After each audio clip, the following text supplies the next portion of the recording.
Hi, welcome back to Our Town. My name is Chip Harrington. I'll be your host once again this week. This is our weekly show where we try to profile either different people or issues we have on a regular basis. Today we have a very special guest, an author, and we are at the Hubbard Memorial Library in Ludlow, Massachusetts. And I've invited Mr. William Bulger, who is the author of a new book about James Michael Curley. Many people may have heard the name James Michael Curley, but Mr. Bulger has taken the time to put some personal detailed stories with it, along with some of the factual information about Mr. Curley as well, too. James Michael Curley, for those of you who don't know, was a politician around the turn of the century and the beginning part of the 1900s, and served right up through almost the 1950s, around 1946 or so. And he was certainly an interesting character. Anybody who's paid any attention to Massachusetts politics knows that in Massachusetts we refer to politics as kind of almost a contact sport. And Mr. Curley, I guess you could almost say, was the founder of that campaigning method. And we're going to be talking to Mr. Bulger, who he himself is very familiar with campaigning and elected politics as well, too. So, having all that said, Mr. Bulger, thank you very much. Well, thank you for the invitation, Chip. For coming in. I do appreciate it. As I just mentioned at the top of the show, you know, Massachusetts, as you well know, is referred to as a very kind of rough and tumble political environment. Mm-hmm. And James Michael Curley probably emphasizes that more than anybody. Yeah. So let's start from the beginning. Where's the inspiration for writing a book about Mr. Curley? Well, when I was young, in the 40s, Curley was still around. Most of his life was behind him. Mm-hmm. He was elected mayor in the 40s for last time, but it was his fourth term as mayor. Mm-hmm. He had been elected way back around, I think, 1914, and then perhaps about 1922, mm-hmm. 1930, and then in the 40s again. And I think he would have been more frequently elected, except that the legislature, which was hostile to him and was of a different party, it was a Republican legislature, would frequently change the rules. And if he were in office, then they would disallow a person who is the mayor of the city mm-hmm. from being elected, re-elected. Right. So he would have to step out of office and come back. So I think he would have certainly matched the incumbent mayor, Menino, Tom Menino has just been re-elected to his fifth term. Mm-hmm. It begins in January. But Curley certainly would have done that, at least 5 terms. If he were allowed to succeed himself. Mm. But he was popular, and he was controversial, and he had qualities that I liked, and I liked him for his courage, his independence of thought, and when I was elected to the House of Representatives in 1960, mm-hmm. John Fitzgerald Kennedy was elected President of the United States at the same time. Right.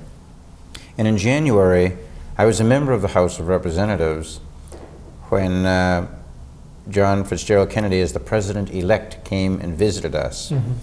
He was saying goodbye to us because he was going to Washington to be sworn in as President. Mm-hmm. It just happens that in Massachusetts, under the Constitution, members of the House of Representatives and the Senate are sworn in on the first Wednesday. But in the presidential world, it's around, I think, January the 20th or something like that, that the President of the United States becomes the President. So he had this period when we were in office and he was yet to be sworn in. And he came and visited us. And he gave a great speech. It was a speech about the qualities that he thought he should bring to that office. And the 4 qualities that he mentioned, I'll get right to this, but courage. He put a very high premium on courage. Mm-hmm. You know that he wrote the book, Profiles in Courage. Yep. And he saw the importance of courage in a public man. He also spoke of the absolute necessity of integrity, personal honesty on the part of the person who's holding the office. And then a third item was that of judgment. You have to be a person of independent judgment, a very important quality. And finally, the fourth one is dedication to the responsibilities of the office. Mm-hmm. And I often thought that Curley, he reflected some of these qualities in a superb fashion. So as a very young fellow, I liked him. And I read The Purple Shamrock, which is his biography by Joseph Dineen. I read it when I was in high school, and I liked that. Yep. And it was you know, and I came from a hugely active political area. When I ran myself in 1960, there were 16 candidates running for state representative. There has never been a shortage of candidates where I am. So, so it was an active political place, and he was a very large political figure, and I was attracted to him. So during my early part of my life, I really liked him. I think I sort of began to outgrow it as I, you know, grew up and became more acquainted with other people who were worthy of emulation. Right, so, yeah. right. Well, he certainly held pretty much almost every office you can think of. He did. He was a state representative. He was mayor several times over. A congressman, a governor for a short period of time. An alderman. An alderman, right? You know, in 1899, he was first elected to the Common Council, which I think is the predecessor to the City Council. That's exactly right. So he certainly has done, you know, everything along the whole gamut there. When you, in the book too, you talk a lot about his campaign style, and you actually refer to him that he used his voice as almost, it was almost a stage. Oh yeah. You know, where he would, and it would just be entertaining, you know, at some point or another. He was entertaining. Yeah. Did you ever get a chance to see him campaign? Yes. Yeah. Oh, sure. Whenever I had an opportunity to watch him, I'd do so. And I do remember him campaigning. I remember he had a habit of always quoting an Irish poet named John Boyle O'Reilly. Now, most of us would know John Boyle O'Reilly. I know there's a John Boyle O'Reilly club up this way there in is. Holyoke. Am I correct? Springfield, actually. Springfield, Yep. I'm sorry. So, very active. But, but the very first school I attended was named after John Boyle O'Reilly. Just a couple of words about O'Reilly. He lived in the 19th century. He's born in 1844. And he dies only at 46 years of age back in Boston in 1890. But he has an exciting life because he is a Fenian. He's ready to overthrow British rule in Ireland. But he's also in the British military. So when he's discovered, he's sentenced to exile in Australia. And he goes in chains to Australia, John Boyle O'Reilly.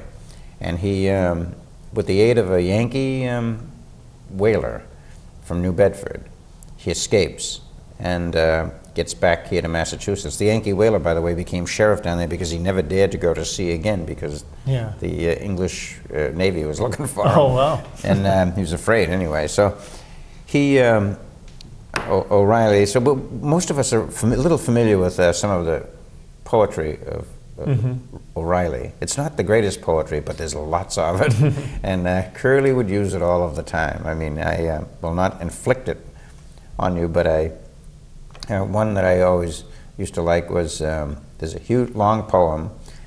The name of it is The Exile of the Gale, the person who's been run out of Ireland, and he ends up here.